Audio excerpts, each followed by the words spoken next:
In today's video, I am going to teach you how to add a skills or services list to your GoDaddy website.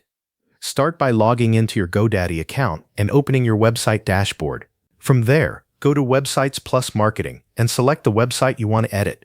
Once you are inside the correct site, click Edit Website or Edit Site to open the GoDaddy website builder.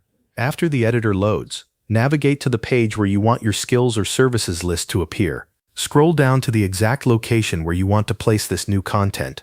When you find the right spot, click the Add Section button that appears between the existing sections on the page. A menu will open with different section categories. Look through the available options and choose a category such as Services, Features, or Content. These categories usually contain layouts that work well for showcasing a list of skills or services. Select the layout that best matches the style and structure you want for your page, then click Add to insert that section. Once the section is added, begin replacing the default text with your own content. Update the main headings so they reflect your actual skills or service names. Then edit the description under each item to explain what you offer in a clear and professional way. If you need more items in the list, add additional entries using the section controls. If there are too many, remove the ones you do not need. This helps keep the section clean and relevant to your business or personal brand.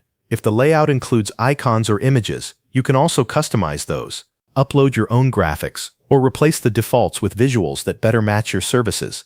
Make sure the icons or images support the content and help make the section easier to scan. When you finish editing, take a moment to review the entire skills or services section inside the editor. Check the headings, descriptions, spacing, and images to make sure everything looks correct.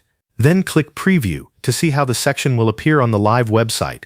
This gives you a chance to confirm that the layout looks good on the page before making it public.